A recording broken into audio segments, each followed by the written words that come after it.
So, welcome. Today's webinar is hosted by DBHR through the Washington State Healthcare Authority. It's an interactive training, and we encourage you to ask questions.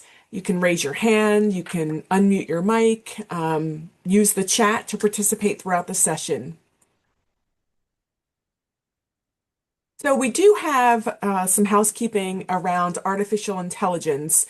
I do want to note that the use of automated note-taking bots or similar tools during Washington's FCS events or meetings does require prior approval, and unauthorized use of such tools is prohibited to ensure the privacy and confidentiality of all attendees.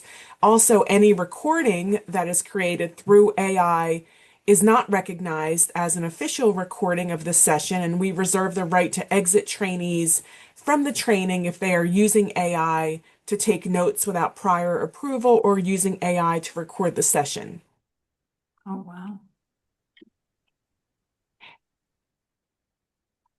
wow. All materials and the recording are no longer emailed to participants. Materials will be uploaded in the chat. I've already uploaded the materials, but I'll upload it again, the presentation, about 3/4 of the way into the session. I know that when people join a little bit later, they don't get the chat notes. So I will upload the session again, and the recording of today's session will be available on the HCA FCS channel, which is located here, about 2 weeks after the session. So be on the lookout for the PowerPoint in the chat, and also check the channel in a couple of weeks and you'll see the recording. So let's get into our session. My name is Joni Dolce. I am an assistant professor with the Integrated Employment Institute at Rutgers, the State University of New Jersey, in our Department of Psychiatric Rehabilitation and Counseling Professions. I have been facilitating many of the webinars, particularly this Thursday morning webinar. For the past several years, we originally focused heavily on job development, and then we've kind of included additional supports. Today's session is kind of building on last month's. Although if you weren't available last month, no worries. We will. It's not a prerequisite. It kind of just builds on that. So last month we talked about the initial meeting, how to introduce yourselves. We looked at elevator speeches, we looked at other introductions. So now that you've piqued the employer's interest, how do you maintain relationships, or how do you strengthen those relationships with employers beyond that initial meeting? And if I could just ask everyone to please mute, that would be wonderful. And I see something here in the chat. Yes, good morning. I'm gonna copy and paste the materials one more time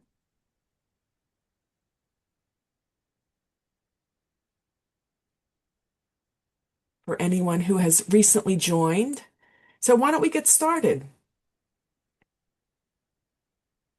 So our three objectives today, we are going to talk about the benefits of building relationships with employers and strengthening those relationships. We're also going to talk about what those next steps might be after the initial introduction to really build and strengthen those relationships. And then we always include in this Thursday, third Thursday or second Thursday of the month morning webinar series or learning community, an opportunity for you to talk about some different challenges and successes that you're having with job development or any other support related to employment services over the last month or couple of months. So I think we will get into some of that in the beginning. But I do want to save some time. We have lots of content to cover, and this is a 1 hour training. So I am going to throw it out there for the group to have an opportunity to talk about any successes or maybe challenges over the last couple of months regarding job development, regarding strengthening and building relationships with employers or any other areas. A lot of times, Darren Poshke, who is the SE trainer for Washington, and I will get together and talk about what some of those challenges might be, and it helps us identify content for future trainings. So you could use the chat, unmute your mic, think about it. Maybe we'll have an opportunity at the end of the session if nothing comes to mind now to have that chance. But please, if you have been waiting to review a success or challenge with the group, by all means, let us know what's been happening. Using this opportunity, this learning community as a way to get support from your colleagues here on the call. Have something here in the chat.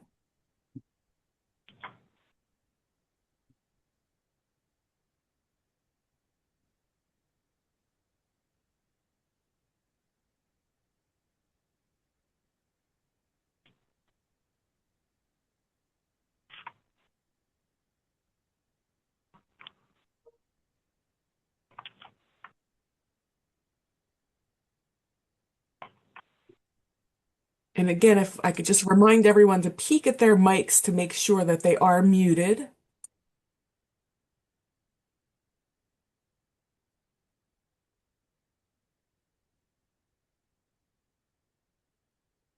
So it looks like right now nothing's coming in, but please think about these successes and challenges that you would like to review with the group here today. We'll move on into our content, but if anyone would like to review it later on, we can certainly spend some time at the end of today's session, time permitting. So just as a kind of reorienting everyone to what job development is, it really is kind of exemplified in this quote here, initiating and maintaining ongoing relationships with a variety of businesses and industry representatives. You're assessing employers' business needs throughout that relationship building, and you're also identifying employment opportunities for job seekers. But we know one of the key individual placement and supported employment principles is about relationship building and job development. So we really, this is really an important piece to employment services.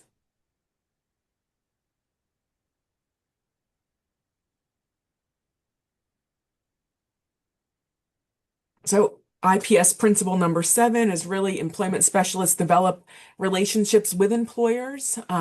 This is a key component to identifying job opportunities, right? We're learning about businesses in your community. We're learning about what hiring preferences are among the business communities. It may take multiple visits with different employers, different businesses to really identify what some of those needs are.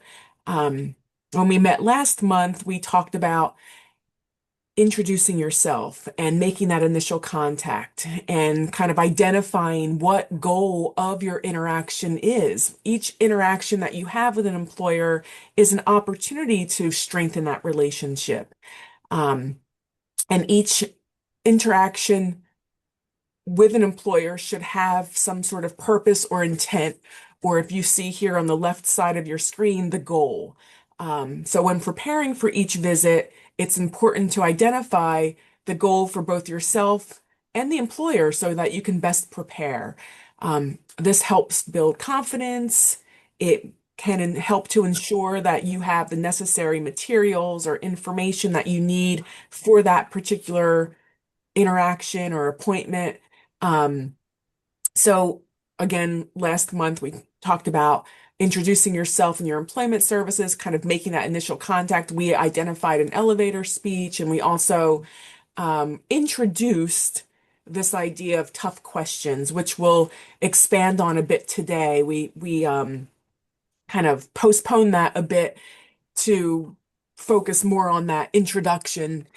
However, I do think it's very important when you're out there making the initial contact or even in your kind of ongoing relationship building with employers to understand how to respond and prepare your responses to different tough questions.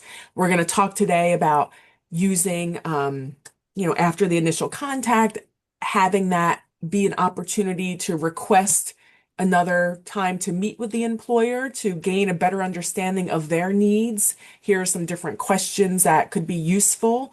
And we're going to dig into that a little bit more. We did talk about work culture in last month's session, but we've also reviewed assessing work culture in previous sessions. So we're not really focusing on that today, but we are going to address these two bottom interactions, arranging the interview, how to go about, arranging that interview, and then also following up with the employer. What is it we need to do to really follow up, and kind of get from you some of the ways that you have followed up in the past? Someone's asking if they did not have a chance to attend the last session, would it be possible to receive materials from the last one? Absolutely. I can even try at the end of the session today to just kind of go through my materials and pop them in the chat so everyone can have that as well. So, yes. Let's see. Any other questions? Okay, so why don't we move into kind of a little bit of a review of making the contact. And if you notice, cold call is kind of scratched out here in favor of more introductory call. So we're not really, cold calling doesn't really have a very positive connotation. So we really are making that introductory call, visit, um, contact. We want to have a very straightforward, informative approach. There's a new toolkit from SAMHSA. It's the IPS toolkit that I've referenced in the back here. It's the 2025 updated version, which has a lot of great information, and they talk about kind of the straightforward, informative approaches, including your name, the name of your organization, what you do. Many of you help people return to work, right? Making it very clear that you are not there to look for a job today. You're not, the purpose of your visit isn't to ask for job leads. It simply is to introduce yourself and your services. So we want the employer to kind of not feel very defensive. We're not going into these initial meetings asking if they have job openings. We're really going in, um, presenting our service and kind of just really wanting the purpose of that visit to be to arranging a short visit in the future to learn more about the business. But we want to know who to approach, so do a little bit of research beforehand, maybe identify, is it the owner? Is it a human resource professional? Maybe you can do a little research on LinkedIn or or the company's website. Um, Maybe you kind of know the organization or the business. Maybe you frequent that business and you kind of know who the owner is or who the manager is, but you really want to have some idea of who you're asking for. So you might want to do a little bit of research about that. Um, and then, you're kind of presenting your service as something of value. So briefly describing that you help connect people to employment settings. If you're able to kind of expand on that a bit, let the business know that you are interested or you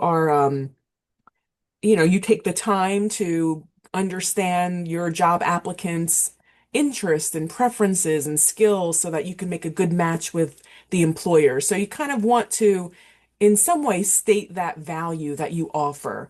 And a lot of what the value is around your skills as employment specialists, as employment counselors, job coaches, your skills in really understanding the goals of job seekers that you're working with and helping to match those goals with employers. And then you want to try to end that appointment in this initial contact with maybe an opportunity to come back to meet for a brief amount of time, to either meet in person or a callback to really identify what some of their needs, the employer's needs are, so that you can again best meet those needs.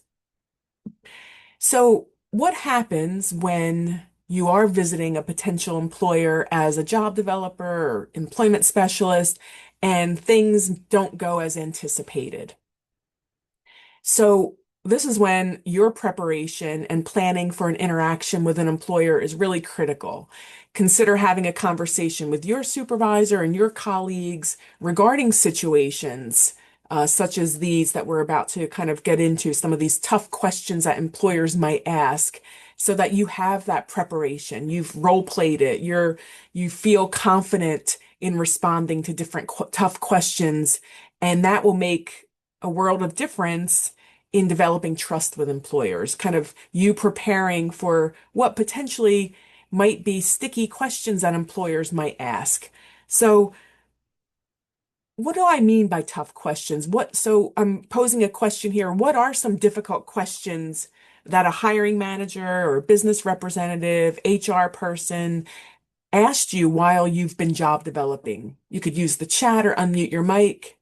But what are some of those difficult questions that you might have heard that might have stumped you and kind of stopped you in your tracks and you thought, wow, I really don't know how to answer this one. I'm at a loss for words. Hello, Jenny. My name is Tatiana Mahari. Hi, Tatiana. Hi, I have this is a very strange situation when I thought I was inviting one person for the meeting to get to know, and Mhm. it's ended up that I met with three like high rank supervisors, and I was not expecting that at all. And Mhm. that was Yes, I that can was imagine that was how. a shock, and it took me a couple seconds to kind of, put together myself because when they introduced themselves, I was like, nice to meet you, and all the kind. But that's why I'm asking all those questions from the first session that I would know for next time how to be better prepared. Even, you think with somebody, but it might end up like my situation. But one Yes. of the tough questions they asked me, and I was not ready. I thought I will come and I will listen about what they offer, right? But it's turned out that they ask me questions. And one of the questions was, so how many students, because I work with students, how many students do you have upon graduation, right? And I was not expected that question because I'm new in this field, and I was not ready for that. So, and that's one of the things that I'm like, okay, next time, what a approximate question they might ask me that I would be ready to respond in answer. So that was in That's an excellent that. example for both things, Tatiana. One is knowing kind of in the future what questions might come up about student graduation and how many students have the number of students. But I think you touched on a key point too, is kind of in that moment thinking that you're just meeting with one person and then you're meeting with kind of like the really C-suite, the higher up, so thank you for bringing up that as well. So it's not just the questions that might be tough, it might be the situation, and I think many of us can appreciate that kind of blindsided, right? That where you're not expecting that level of organizational, oversight at that moment. So I do see, so some questions might be people are asking here in the chat. Do I get a tax break? What are your 5-year projections? So are you working with individuals with disability? Why aren't they able to do the job search on their own? Lance, excellent. So how might you respond? We'll just kind of take that question just in for the sake of time. If someone is saying, so are you working with individuals with disabilities? How might you respond to that? And then a follow-up question that Lance identified, why aren't they able to do the job search on their own? So how might you respond to that? Think about it.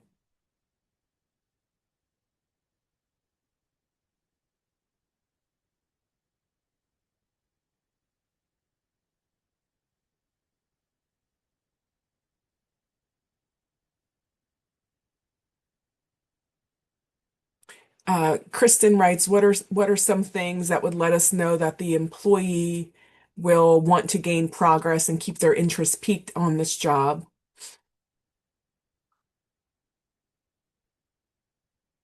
So that might be a question that you get from employers. What are some things that the employer would know that the employee will want to continue and maintain interest in the job? Absolutely.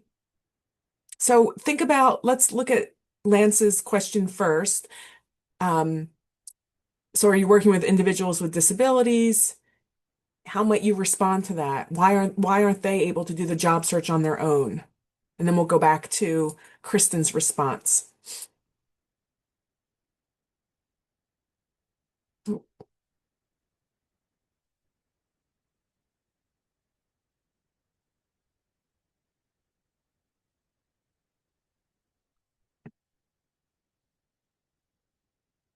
So I think these are some of those tough questions that you might be asked. And we're going to go into each of these in detail. And if we don't have enough time in today's brief session, I did kind of post a cheat sheet that could be helpful and assistive when you're encountering these types of questions. But some of those questions might be, I'm sorry, but we're not hiring at this time. So again, when we're introducing ourselves, we're making it very clear we're not there just to find the job for someone, right? We're not there just for job leads. We're trying to really clarify and convey to the employer that we're there to develop this partnership, this connection with the employer.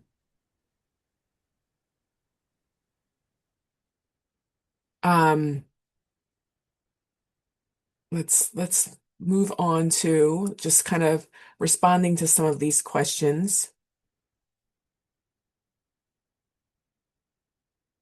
So I'm sorry, we're not hiring at this time. How might you respond to that in the moment?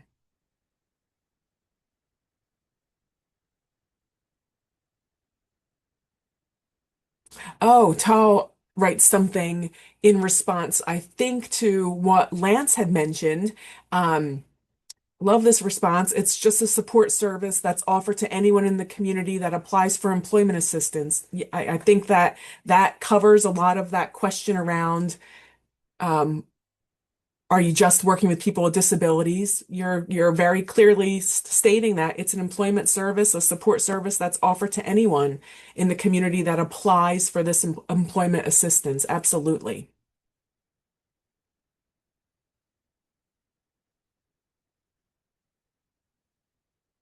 That's okay. And Lance wrote, that's okay. I'm just here to learn more about your business needs, see how our organization could benefit you in the future. Absolutely. I love that response.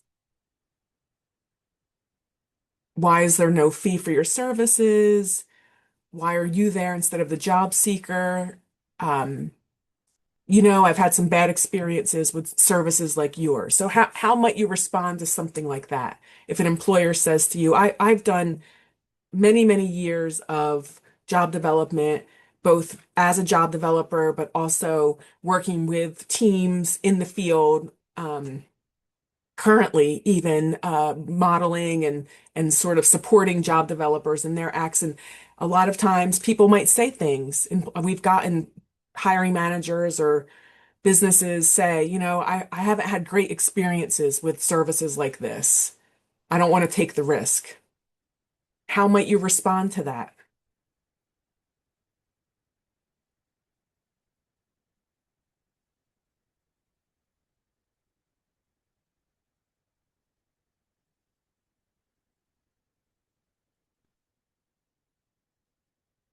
Tatiana is asking if it's okay to copy answers for future references. Absolutely. I can't imagine people who are writing in the chat would want those responses to be confidential. I think that this learning community is about using each other as support and kind of building on each other's skills and learning from others who might have been doing this for a number of years or people who haven't. I see another chat. I can be, and Lance says, absolutely. Thank you. I can be available to provide support if needed. Call me anytime. Yes. So the key is really having a response and being prepared. Um, Here are some kind of a cheat sheet I had said I'll leave with everyone. Kind of some possible answers to some of those questions. Again, make it your own. Um, feel confident in how you respond, but the manager says they're not hiring. You can explain that you're not there to solicit or just identify job leads, but you're there to introduce yourself and your services. Also highlighting that you are seeking to gain a better understanding of what employers look for in candidates. And the strength of your service is to really gather that information about the employer's needs so that you can make a good job match, welcoming the opportunity to come back to further discuss. So, if you're hit with what, we're not hiring, then instead of just letting that relationship sort of fizzle at that moment and leave and say thank you, which you certainly can, however, to really to strengthen that and to build on that and to not just, turn away, using that as an opportunity to educate the employer. Well, not really here looking for jobs. However, would love to meet with you in the future so that we can talk about what some of your needs might be. You might see something like the hiring manager is not available. Thank the person, maybe it's a receptionist or whoever that might be. Ask if you could have the name and contact information for the hiring manager. Surprisingly, that feels somewhat intimidating sometimes. You think that you're overstepping, but more than likely, the receptionist or whoever you're speaking with is generally flexible and provides that information. And then when you follow up with the hiring manager, you can say, oh, I spoke to, maybe you get the person's name that you spoke to. I spoke to Teresa, and they were kind enough to give me your contact information. It almost is turning that introductory slash cold call into maybe a more warm call. Manager says, why is there no fee? That's something that could potentially be problematic or a tough response. Some possible question or responses are here, but again, you know, make this has to be kind of more personalized to your organization. Looks like we have some questions here in the chat. Ton writes, I understand your apprehension. There's one thing that differentiates my service is our company, the key that we're devoted to our community and our client success is not secondary, it's primary. First contacts are important, absolutely. So again, some other tough questions. What would you do if you're asked why you're there instead of the job seeker? Kind of piggybacking on what Lance said, state that part of your job duties include meeting with local employers to really get an idea of what they look for in candidates and what their needs are so that you can make a good job match. And then finally, the manager has had bad experiences with agencies like yours. Really emphasize that, I attempt to provide job candidates who meet employers' needs and have the skills and interests for a specific job. However, I do recognize that sometimes job candidates may not work out and that employers' bad experience with one person does not generalize to all similar experiences.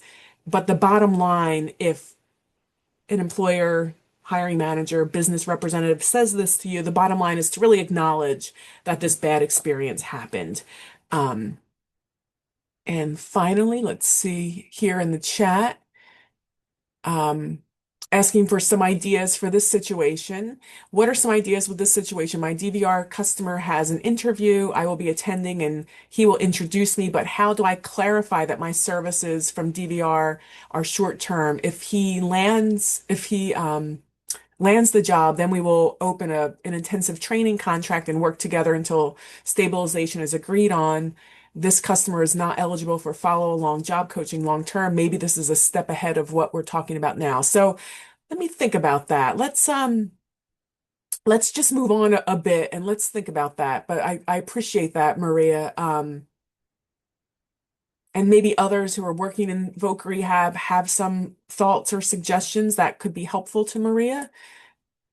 But it might be just a hair ahead of what we're reviewing. But we're still kind of in that introductory meeting with employers stage, how to respond to those tough questions. And again, use these cheat sheets, copy what others have written here in the chat.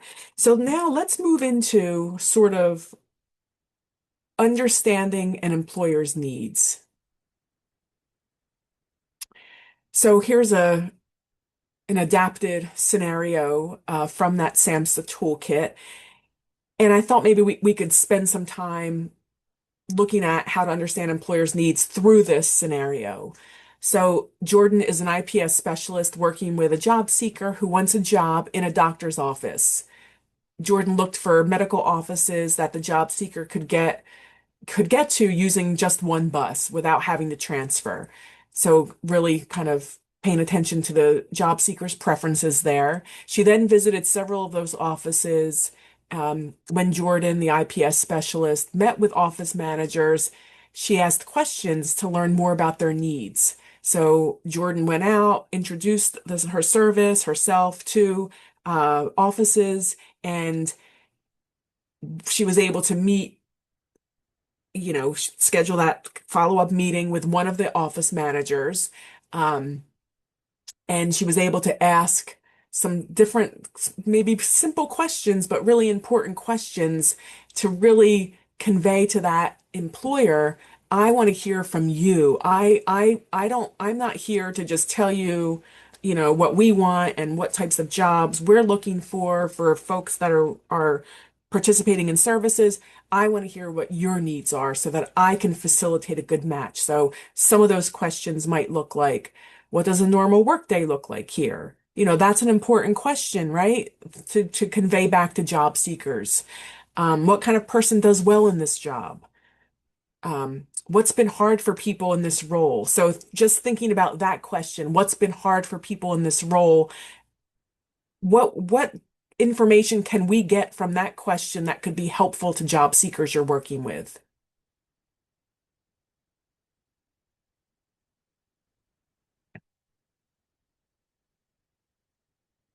How are questions like that? What's been hard for people in this role? What are challenges that people talk about when they are in this particular job role? Why is a question like that important when we're working with job seekers?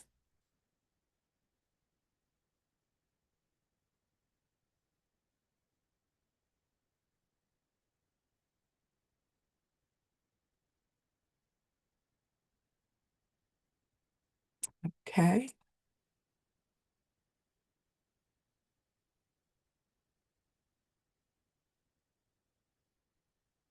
I try to highlight that if there are concerns that come up from the employer, we can reach back out and advocate on the participant and employer's behalf. I have found that employers want to know that we aren't washing our hands of support. There's always room for a conversation with DVR on behalf of the employer and participant. I love that response. I think that goes back to one of the previous tough questions that we were talking about. Thank you for sharing that. So we can move on.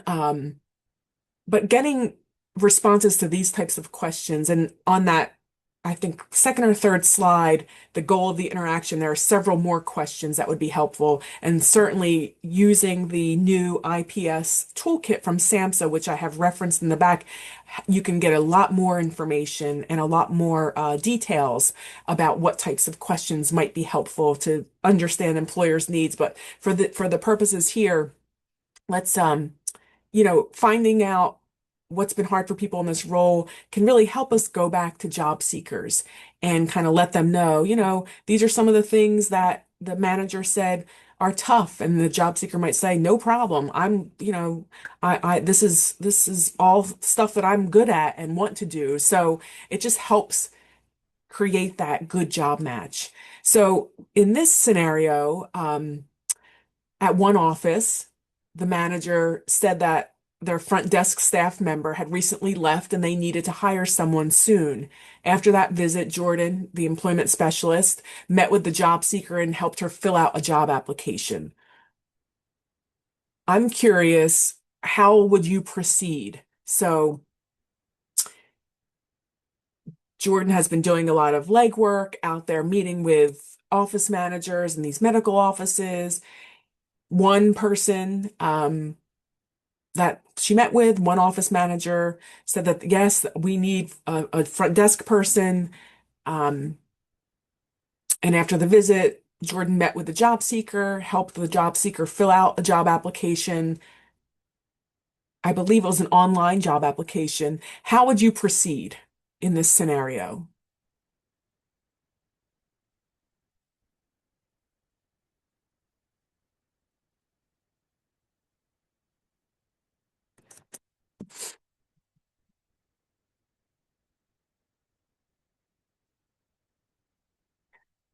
I would ask for the job description, a task priority list, maybe some tech requirements, and then go back and review them with participants. We want to ensure that the skill match is appropriate and we identify barriers. Yes, I think that's a great way to proceed. Really kind of drilling down what some of those tasks might be. What are some of the priorities? What are the tech requirements? Absolutely.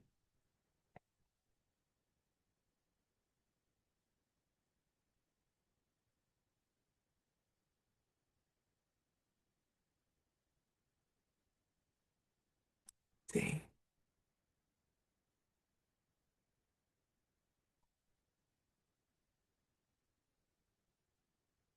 So maybe any other thoughts?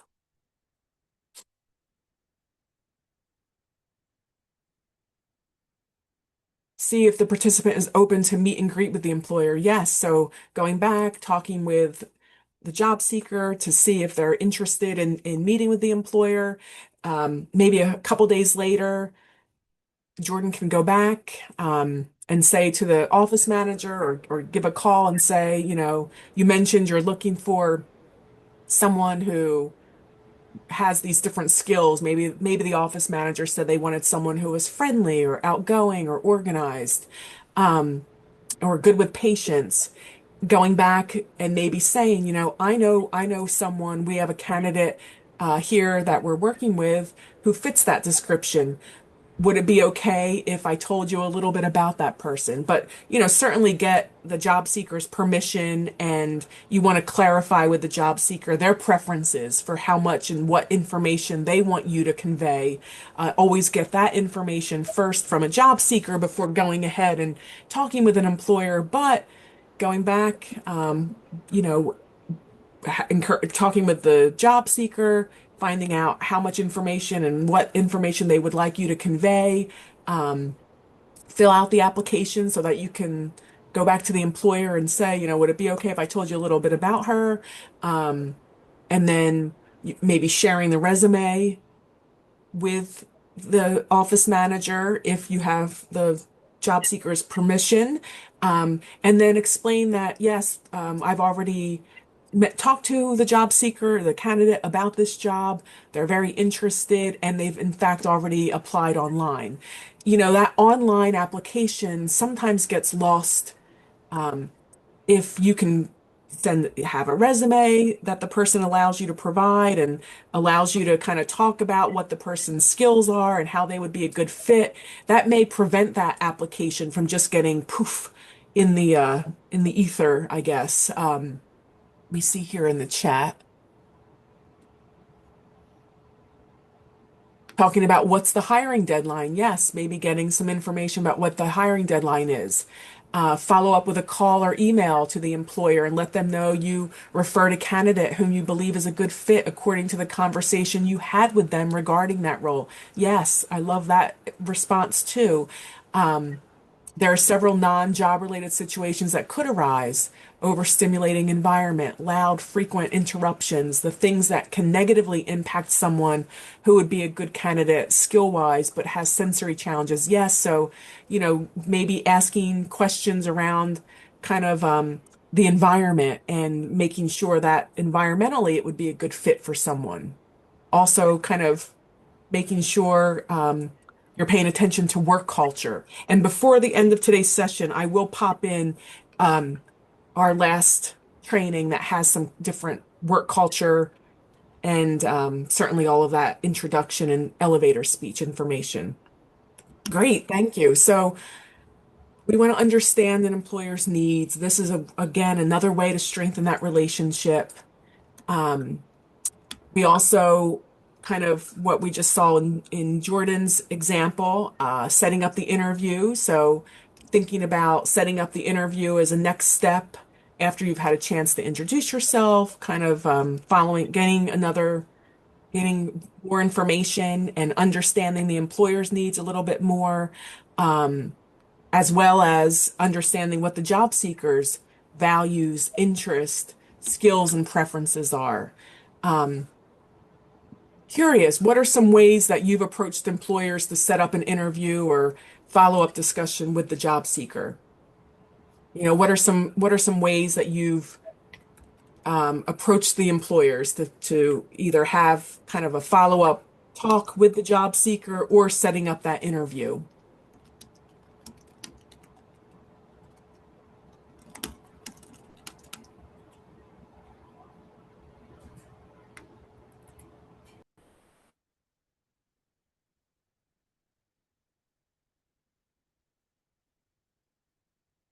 And how did you prepare the job seeker for that follow-up meeting or interview?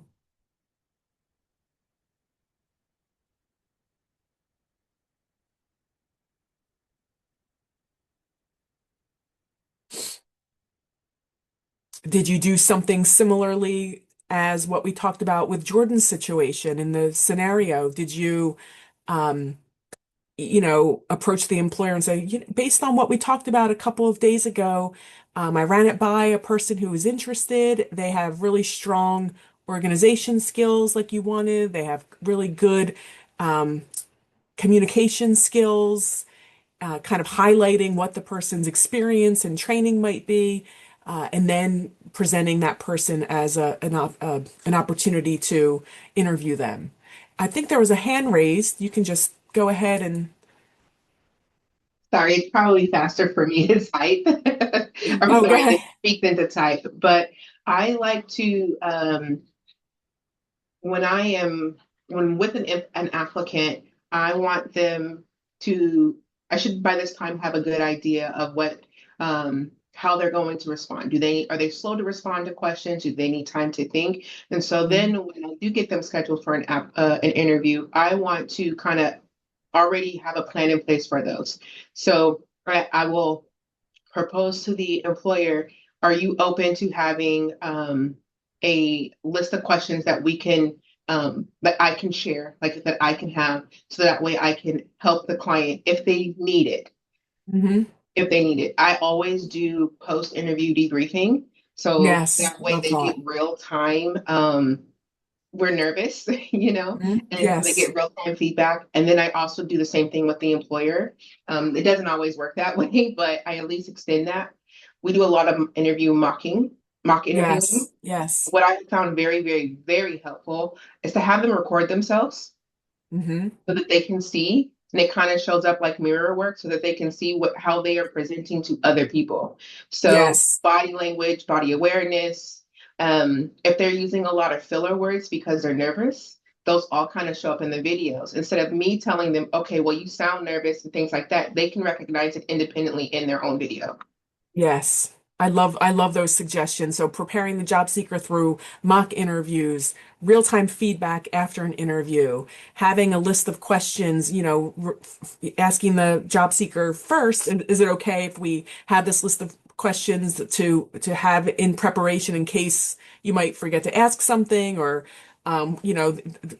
just to kind of have as sort of a support and then I love the idea of recording, and if people are willing to be recorded and listen to that and get the feedback, I think hearing yourselves on tape is on tape on as a recording definitely provides you with some of that those filler words that you might be using or other body language. Love those suggestions. Thank you. Let's see. Let me see what else we have here. We developed an action plan based on their preferences. Excellent. Ask the employer if they're willing to allow a working interview for the job seeker. Oh, that sounds like a great idea too. Something that is more observational, right? So more behavioral focused, maybe not necessarily just questions and answers, but kind of seeing what the person can do in the job. Also modeling best first impression, prepping an outfit, going over hygiene before the interview. Love all those responses. Thank you.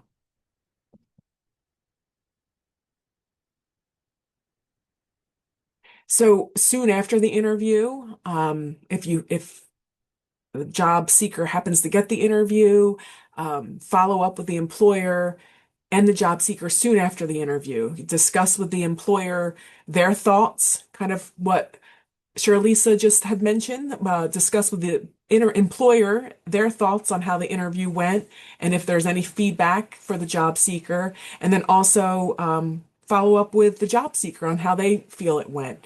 Ask about next steps with the hiring decision. I think someone had mentioned that in the chat, what are some of the dates, time frames? Encourage the job seeker to send a thank you to the interviewer. Maybe the job developer or employment specialist could send some sort of follow-up thank you as well, or just something to kind of keep on the employer's radar. And then an employer contact log could be very simple. Could just be, the name of the employer, the person you spoke with, the date, what what kind of happened during that interaction, and then any follow-up that needs to occur, and then what the outcome was. And you can maintain this log. It could be very, very simple. I used to have like it on a clipboard, or I would have, an like a little Excel spreadsheet, or even a table in Word, but it just allowed you to then go back maybe a few months from now and say, yeah, we met at the job fair. We met at the Chamber of Commerce meeting, or I was popping in, introducing myself, and you and I had a nice chat about blah blah blah. So it just gives you a chance to then continue that relationship building. So that was just an example of ways that you can maintain ongoing relationships. What are some ways that you have maintained ongoing relationships with employers? What are some ways that you've kind of continued to keep in touch with or maintain some kind of contact or relationship with employers?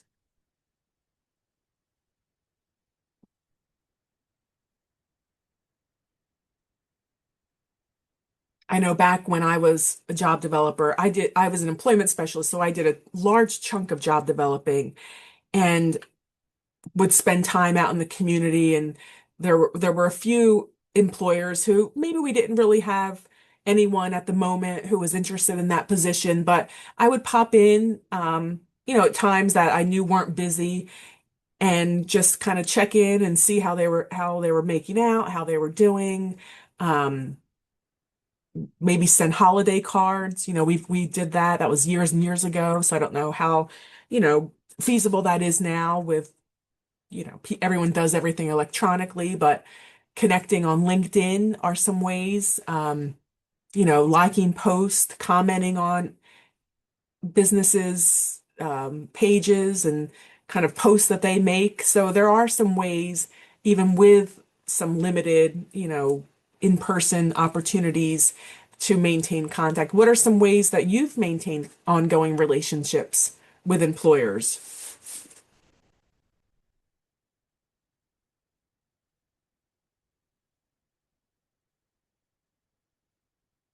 What are some creative things that you've done or your agency? I'll stop for a minute and let you respond, whether it's in the chat or unmuting your mics.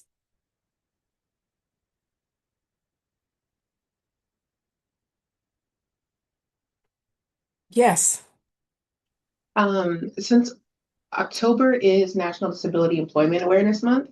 I'm the new vocational director for Sales Washington. One of the things that I did with my previous programs is we would have plaques for our employers. And that way, it's kind of like a participatory plaque, but they Mhm. can hang it up, and every year from Yeah. then on, they get a yearly tab. And that way, they can kind of like show how long they've been participating in disability employment.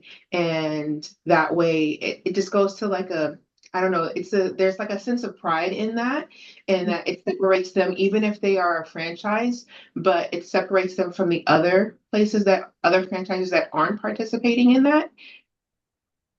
So somehow acknowledging the employer's participation, whether Yeah, it's, a plaque or maybe a lunch, or if you're allowed to a send, luncheon yeah, or send um, something. But yes, keep just kind of cards in the office. recognizing, yes. I interrupted you. I'm sorry. What did you say that last Sorry. part? I keep cards in the office, just blank cards. And so periodically I'll just tell the job coaches to come in, grab some, and then give them, do not do the work for your Yeah, client, but give them to your client so your client can fill them out. And anytime they want, if they've got a good day or they want to highlight something, and they can give those to their employer on their behalf. excellent. Thank you so much for sharing those great tips. Let's see, we have a couple other. We continue to be regular customers for our employers. We also nominate them for Employer of the Year for Governor's Award. Yes, so, you know, frequenting their establishments, recognizing them for awards that are available. I love that. So, really thinking about ways to maintain that ongoing contact, and it doesn't always have to be so formal. It could be informally popping in if you're there, or going in for a coffee or whatever that might be, and just maintaining that contact. Particularly if you're not really looking for someone in that moment, that kind of goes really tells the employer that you really are interested in what their needs are, and so on. Let's see, one more chat. Yes, I love the idea of the plaque as well. That's a great idea. So we talked about, we reviewed making the initial contact. I'm going to put that in the chat. So if you could just hang on for just a minute or so. We talked about um, expanding and strengthening those relationships. We spent some time responding to tough questions, or at least, you know, talking about the need and the necessity to prepare for those tough questions. And then we also talked about some ways to better understand what the employer's needs are. So I am the SAMHSA toolkit is listed here last, and you'll see the hyperlink. Again, it's from 2025, so it's a brand spanking new resource with lots of good information. When you click into the library, you'll see on the right several different elements of the toolkit. And then if you could kindly complete the survey, unless there are some questions, but I want to get into my files so I could pop in those materials in the chat. But I also am going to put in one more time, today's session is in the chat. And then it looks like Maria has something. I have a partnership with a local theater company, and sometimes I would buy tickets to go see a show during my off times with my family. Yes, those are the types of personal relationships. It may not be feasible for everyone, but I think that's a great example of how to really continue that ongoing relationship. So let me get out of the slideshow for just a minute, and we do have a few minutes for questions. I always put my email here in the chat. If we don't get to questions, I am always available to answer those. So please do not hesitate to get in touch. My information is there in the chat, as well as the survey from today's session. Please, if you're able to provide some information about what sessions you'd like to see in the future. I think there's a question for that. That would be wonderful. And then let me just find the materials from last session.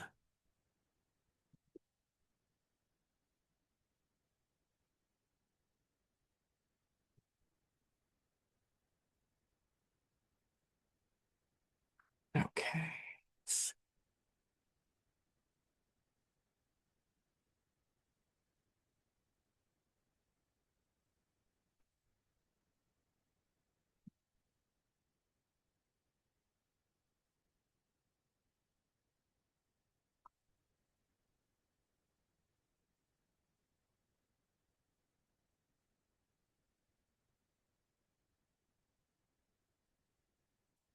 Yes. So if you, Lisa, if you want to email me, that would be probably the best way. And you can let me know that you'd like the materials, and anyone, if there are past sessions that you would like materials on, please email me and I will gladly send you any of those materials. I'm gonna pop in the chat now.